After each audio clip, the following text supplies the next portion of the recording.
Hello friends, हमारे channel में आप सभी का हार्दिक स्वागत है। आइए जानते हैं कि गाल स्टोन क्या होता है। गाल ब्लैडर में यानी पित्त की थैली में कुछ पथरी बन जाती है जिसे हम गाल स्टोन कहते हैं। ये क्यों होता है?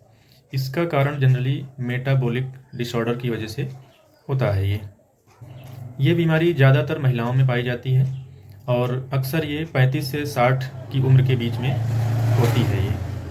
इसमें पेट के राइट हाइपोकॉन्ड्रियम में राइट साइड में रिब्स के नीचे बहुत तेज़ दर्द होता है अचानक से।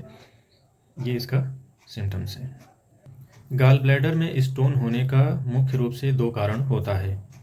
पहला, बाइल कंजेशन। जो बाइल जूस होता है वो गाढ़ा हो जाता है क्योंकि कभी कभी ऑब्स्ट्रक्शन अवरोध की वजह से बाइल आगे की तरफ ड्यूोडेनम में नहीं जा पाता है, तो वहाँ पे जब भरा रहता है तो धीरे धीरे गाल ब्लैडर में रुक करके वो गाढ़ा हो जाता है और वहाँ पे स्टोन का फॉर्मेशन होने लगता है। और दूसरा कारण है मेटाबॉलिक डिसऑर्डर। इसकी वजह से भी ये फॉर्मेशन होता है। आइए जानते हैं मेटाबॉलिक डिसऑर्डर की वजह से कैसे गाल स्टोन बनता है। सामान्यतः कोलेस्ट्रॉल तरल अवस्था में लिक्विड फॉर्म में ब्लड में पाया जाता है और ये अवस्था इसके बाइल एसिड की वजह से ही होती है। और जब कभी बाइल एसिड की कमी हो जाती है तो कोलेस्ट्रॉल क्रिस्टलाइज हो जाता है और ये क्रिस्टल एकत्रित होकर के स्टोन का फॉर्मेशन कर देते हैं। और दूसरा हमने बताया, बाइल कंजेशन की वजह से स्टोन का जो फॉर्मेशन होता है वो किसी ऑब्स्ट्रक्शन की वजह से, जब बाइल जूस गाल ब्लैडर में एकत्रित रह जाता है, आगे ड्यूोडेनम में नहीं जा पाता, तो वहाँ पे धीरे धीरे स्टोन का फॉर्मेशन होने लगता है। अब जो कंजेशन होता है, मतलब अवरोध जो पैदा होता है, उसके कुछ कारण भी हो सकते हैं, जैसे इंट्रा एब्डोमिनल प्रेशर का बढ़ जाना। मतलब इंट्रा एब्डोमिनल पेट के अंदर जो प्रेशर होता है, जब वो ज़्यादा बढ़ जाता है तो बाइल डक्ट के ऊपर प्रेशर आने लगता है तो वो दब जाती है, जिससे बाइल आगे की तरफ नहीं जा पाता है। इसके लिए इंट्रा एब्डोमिनल प्रेशर को बढ़ाने के लिए कुछ जो फैक्टर जिम्मेदार होते हैं, जैसे मोटापा हो सकता है, ज़्यादा फैट हो गया बॉडी में, उसकी वजह से भी हो सकता है कंजेशन। और एसाइटिस यानी जलोदर, जिसको पेट में पानी भर जाता है, उसकी वजह से भी हो सकता है। और कॉन्स्टिपेशन की वजह से भी हो सकता है, यानी कब्ज जिसको हो जाती है, कब्ज की वजह से भी पेट में प्रेशर बढ़ जाता है तो भी हो सकता है।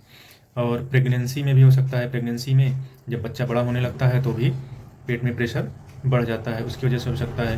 और एक कारण और भी है, जो लोग एक्सरसाइज बिल्कुल नहीं करते हैं उनमें भी ये होने की संभावना बहुत ज़्यादा होती है। ये रहे इनके प्रमुख कारण गाल स्टोन फॉर्मेशन के। अब आइए जानते हैं कि इनमें लक्षण क्या होता है इसका सबसे प्रमुख कारण है कि पेट में राइट साइड में दर्द होता है। ठीक है, जहाँ पे लीवर होता है उसी के नीचे ये गाल ब्लैडर होता है, तो वहीं पे दर्द होता है राइट साइड में, जहाँ रिब्स होती है आपकी उसके नीचे, या लास्ट वाली रिब्स पे कहिए, वहीं पे आपको सीवियर बहुत तेज़ दर्द होता है। और ये दर्द डिपेंड करता है कि स्टोन का साइज़ कितना है, उसके साइज़ के ऊपर ही डिपेंड करता है दर्द। फैटी फूड दर्द को बढ़ा सकते हैं। ठंडा वातावरण भी इसके दर्द को बढ़ाता है। इसमें कभी कभी फीवर भी आ सकता है, जो कि 103 डिग्री फ़ारेनहाइट तक हो सकता है। और उल्टी भी हो सकती है, नौसिया यानी उल्टी जैसा लग भी सकता है। भूख में कमी हो सकती है, शरीर कमज़ोर हो जाता है, कपकपी भी लग सकती है, स्वेटिंग भी, पसीना भी ज़्यादा आ सकता है व्यक्ति को। हार्ट बर्न यानी सीने में जलन हो सकती है, मुंह से लार ज़्यादा आ सकता है। तो ये सारे सिम्टम्स पेशेंट में हो सकते हैं। ज़रूरी नहीं है कि सभी में हों, लेकिन किसी में कुछ सिम्टम्स और किसी में कुछ हो सकते हैं। इसकी वजह से पीलिया भी हो सकता है। जब ऑब्स्ट्रक्शन होता है तो जॉइंडिस भी हो जाता है और जॉइंडिस के सिम्टम्स भी आ सकते हैं, जैसे इक्टेरस पीलापन हो जाना, पेशाब पीली आना और स्टूल कलरलेस हो जाना। ये सारे सिम्टम्स भी हो सकते हैं। आइए जानते हैं इसका ट्रीटमेंट क्या है। इसमें फैटी चीज़ें नहीं लेना चाहिए और ठंडी चीज़ें नहीं लेना चाहिए, नहीं तो दर्द उसमें बढ़ता है। मिल्क ले सकते हैं, मिल्क प्रोडक्ट आप ले सकते हैं। अंडा, बटर, क्रीम, ये सब लेने से जो पित्त गाढ़ा रहता है वो पतला होता है, तो इसे लिया जा सकता है।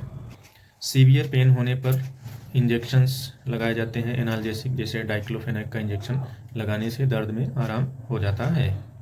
इसके लिए 2 स्पेसिफिक मेडिसिन्स आती हैं और जो डिपेंड करता है कि स्टोन का साइज़ क्या है। तो जो मेडिसिन्स आती हैं वो चिनोडियाक्सीकोलिक एसिड और दूसरी है अर्सोडियाक्सीकोलिक एसिड।